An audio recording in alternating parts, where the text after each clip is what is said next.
Özege kızgı yağmur siveri Uzaklarını sağını özgeli Mindere bit kaygı hisleri Yağmur yolu senin izlerine Tukta yağmur yağmalı Sağış bastı köngülümü anılalı Баршаңызға да сәлемдер, жамағат. Фирдус Тимаев, Ришат Тахватуллин, Элвин Грей, Илназ Бах, бұлар енді көптеннен қабынған йылдызлар. Бұларның үзләренең аудиториясы бар. Бит бір уйлап қарасаң, Казанда гына түгел, Татарстанда сәләтле шәхесләр, сәләтле төркемнәр, җырчы төркемнәр дип әйтик инде бихисап. Һәм без шундыйларның берсе белән әңгәмә корырга булдык. Игътибар белән карагыз. Розаль, ассаламу алейкум. Ва алейкум ассалам, Роберт. Валя, син кайсы яклардан үзең һәм бу төркемгә ничегрәк эләктең? Сөйләп җибәр әле. Мин Балташ районыннан, Балташның үзеннән булам. Бу группага ничеләккән дигәннән, моны безнең продюсерыбыз Роман Тушев дигән егет дип әйтик инде. Миңа шәхес, миңа контактлар шилтәрендә язган булган ул. Мин ул вакытта әле Казанда музыка колледжында укыйм. Ильяс дустым белән икебез очрашып, менә шунда бардык. Шулай итеп бергә танышып эшләп иттек. Син хәзер эшлисеңме, или укыйсыңмы? Мин әлеге вакытта укыйм. Кайда? Казан дәүләт сәнгать институтында, икенче курста, баян бүлегендә белем алам. Карале, син үзең менә бу төркемгә кадәр берәрсе белән эшләп караганың булдымы, берәр җырчы белән? Бу группага кадәр теге бер генә җырчы белән эшләндем дип әйтмәсем, ничектер теге укыган вакытта заклап теге бер генә җырчы белән гастрольгә чыгып китеп булмый. Менә теге берәрсе шалтыратса, Рүзәл менә берничә көнгә минем белән концертларга барып кайталар дип, шулай итеп эшләгән берничә җырчылар булды. Бу сезнең кавер группа бит, кавер төркеме менә җырламагыз әле безнең җырны дип әйткәннәр булдымы шундый җырчылар? Шәхси миңа әйткәндә, миңа килеп ала дип әйтүче кеше булмады, белмим. Дөресен әйтәм, хәтерләмим, дустым. Андыйлар бар. Ну, булгандыр ничә булмасын, теге әле ул бит андыйлар бардыр әле ул. Баянист турында нәрсә әйтә аласың? Ул бит Балташтан. Безнең Балташ кешеләрен сөйләшә. Ошырым бит сөйләшә. Күп хабарга хитә. Аварга утыя су куйып чыга кызлар. Давай. СМС Дусвар Херликич Шинкунлыдан. Все, на этом его знание татарского языка тәмам. Бу төркемгә Денис син ничек эләктең? Оно все началось в далеком 2017 году, когда я познакомился с нашим директором Романом Тушевым. Он позвал меня в свой проект. А после из этого проекта, при создании нового проекта татарского, так скажем, он пригласил меня играть в второй проект, новый, который мы в дальнейшем назвали Мингазов. И уже вот играем в новом составе, точнее в этом составе. Ничек өйрәндең гитарада уйнарга? Мне подарили на день рождения гитару. И все началось с этого. Не сложно ли тебе в этом коллективе? В принципе, очень уютно, очень комфортно. Все здорово, все нравится. То есть ты хочешь сказать, что татары — это клевый народ? Конечно. Очень позитивно, очень веселый. Скажи, пожалуйста. Татары очень клевый, народ позитивный, интересный. Есть ли любимая песня вот в вашем репертуаре? Мы играем очень большое количество песен, и они мне все очень нравятся. Я не могу выделить прям что-то прям, ну, за исключением, может быть, пара песен. Денис бик күп комплиментлар әйтте инде. Бу группа турында, татарлар турында, ну дөресен әйткәндә бит аны сайлау мөмкинлеге юк бүтән. Кайда барсын ул тагын? Монда бит урыс группалары юк. Урыс группалары тагын да дурацкий ракштай. Җырларны яратам дип бит теге җырды, мыцы тегесе, на самом деле мин бит аңлыйм, что аларны теге аермый аларны бер-берсеннән. Шул брук аккордларын да практически мин бит не беләм, ул татар. Музыкант буларак нинди бәя бирәсең? Музыкант буларак, аның чәче бик матур. Как ты попал в эту группу? Я думаю, меня, как и всех остальных, позвал в эту группу наш директор Роман Тушев. Как бы знал, что я ранее работал уже в некоторых татарских проектах с татарскими артистами. С какими, например, есть пример? Ями Music Band, есть такой музыкант Радив Кашапов. Где ты так научился классно стучать? ДМШ номер 16. А есть любимый трек в вашем репертуаре? Гамрюте. Абагага бага башны бәрдем баганага. Тимур Сапаров. Ударный, барабанщик. Он же назвал это Гомер үтә үзен яраткан җыры дип. Беләсеңме нигә?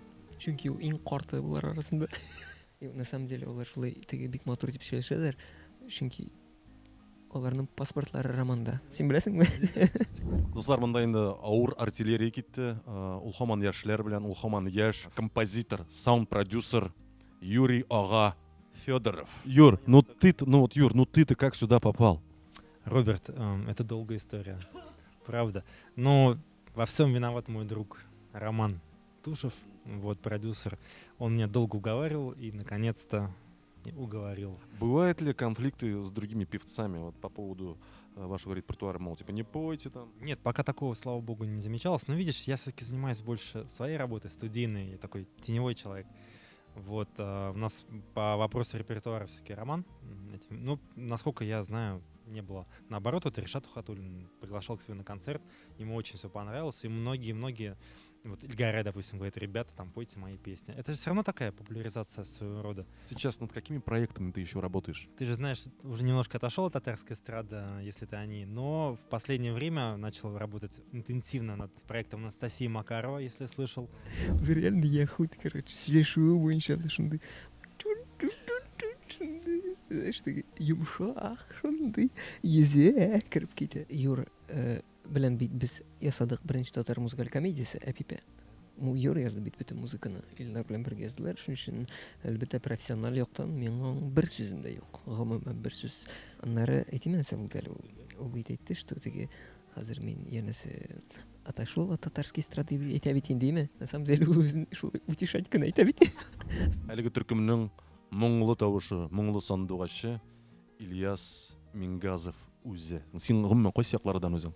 Мин үзем Мәлмәт шәһәреннән.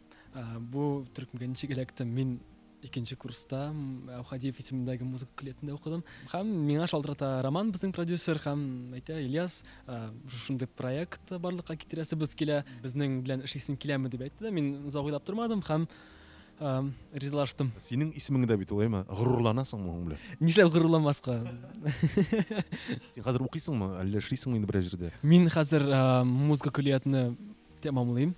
4нче курс. Хәзер имтиханнарны бирәм. Кайсы җырчының җырын яратып җырлыйсың менә төркемдә? Бар җырны да яратып башкарам. Алай ошамаган җыр юк. Берәр җырчы белән низакка кергәнегез булдымы? Бардыр инде. Андыйлар бар икән. Алар уялалар әйтергә генә.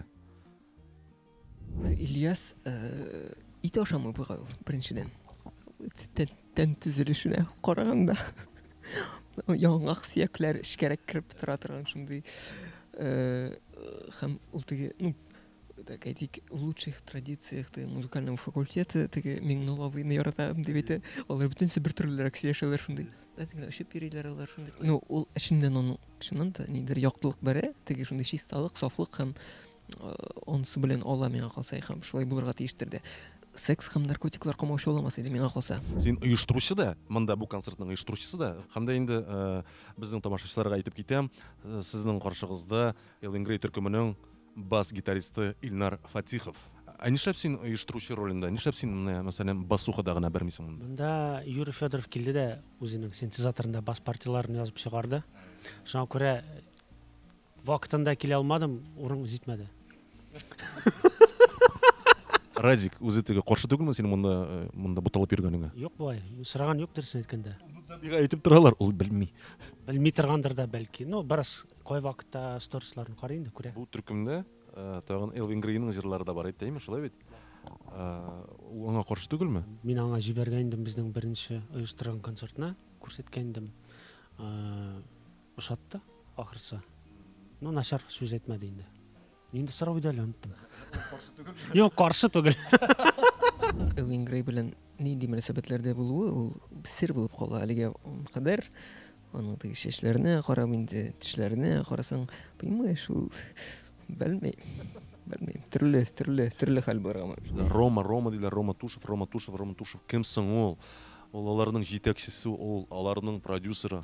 Хәзер минем каршымда утыра. Как тебе в голову пришло вообще организовать именно такой татарский коллектив? Все началось с того, что мы имеем достаточно большой опыт в организации музыкальных проектов вообще в кавер-индустрии. То есть я сам был и вокалистом, и организатором выступлений кавер-группы «Фиеста». Был такой коллектив. Родилась такая идея, скажем, потому что не было в целом татарский рынок не имеет данного направления, скажем, можно так и сказать. Поэтому на сегодняшний день проект в каком-то смысле уникальный. Сколько вы уже существуете? Если так вот навскидку сказать, наверное, проект стартанул 1 сентября 2018 года. Да, мы впервые выступали на свадьбе Ильнаса Фиуллина, где вот, ну, собственно говоря, представили нашу работу в рамках кавер-группы. Нет ли желания петь уже свои песни? Вопрос хороший, думаю над этим уже давно, поэтому эта работа вот сейчас, ну скажем так, является для нас важной, и мы как раз-таки в этом направлении сейчас работаем. Я думаю, что приятно порадуем всех тех, кто знает, что мы делаем. Я думаю, будет очень интересно. Чего не хватает сейчас татарской эстраде? Вот сейчас хотелось бы как раз-таки дать людям почувствовать снова вкус татарской народной музыки, потому что для этого все есть, и прекрасный голос вокалиста, который позволяет это сделать. Я думаю, здесь есть все предпосылки для того, чтобы как-то чуть больше работать в этом направлении. Потому что, ну, как бы хит хитом, да, но все-таки в песне должна быть душа. Рома, конечно, тоже корт, но сақалы усмеяли до сих пор. Аның белән сөйләшергә кызык, рәхәт ул, кешеләр белән сөйләшә ала. Мөнәсәбәтләр кора ала торган кеше шуңа калса, шуңа күрә миңа калса бу төркемнең киләчәге ниндидер кызыклы булачак, чөнки нигә моңа бер кеше башына килеп җитмәде. Татар эстрадасындагы бөтен матур җырларны сөйләргә, упаковкага салырга һәм кешеләргә тыңларга бирергә. Миңа калса бу бик әйбәт идея һәм уңышлар аларга.